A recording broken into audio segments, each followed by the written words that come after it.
Meaning of business environment. तो business environment का मतलब है कि वो टोटल सराउंडिंग जिसमें एक बिजनेस एग्जिस्ट करता है। ये इंक्लूड करता है उन सभी इंटरनल और एक्सटर्नल फैक्टर को जो कि एक कंपनीज के एक्टिविटीज़ को, डिसीजन एंड परफॉर्मेंस को इन्फ्लुएंस करता है।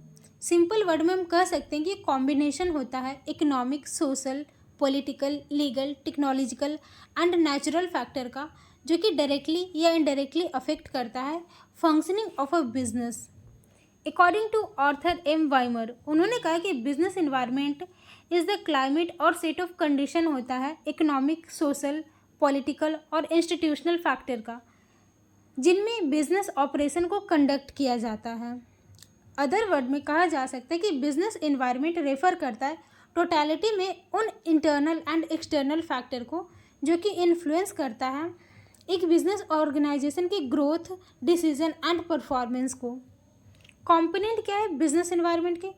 तो internal environment factor with in the business, ये फैक्टर विद इन एक बिजनेस के अंडर के फैक्टर होते हैं। इनमें विजन, मिशन एंड ऑब्जेक्टिव को इंक्लूड किया जाता है, कंपनी या ऑर्गेनाइजेशन के स्ट्रक्चर को, एम्प्लॉय एंड मैनेजमेंट को इंक्लूड किया जाता है, कंपनी की पॉलिसी एंड रिसोर्सेज कवर होते हैं एंड कॉर्पोरेट कल्चर। नेक्स्ट है एक्सटर्नल इन्वायरमेंट।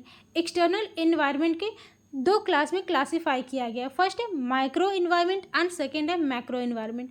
तो माइक्रो इन्वायरमेंट इमीडिएट फैक्टर होता है जो इन्फ्लुएंस करता है बिजनेस को, डायरेक्टली इन्फ्लुएंस करता है। इसमें customer, supplier, competitor and market intermediaries जैसे कि dealer, agent and distributor, public जिनमें मीडिया एंड प्रेशर ग्रुप को इंक्लूड किया जाता है, को कंसिडर किया जाता है।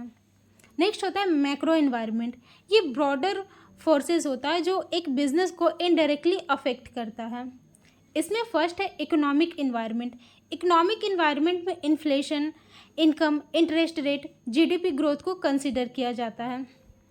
पॉलिटिकल इन्वायरमेंट में government stability, policy and taxation को इंक्लूड किया जाता है।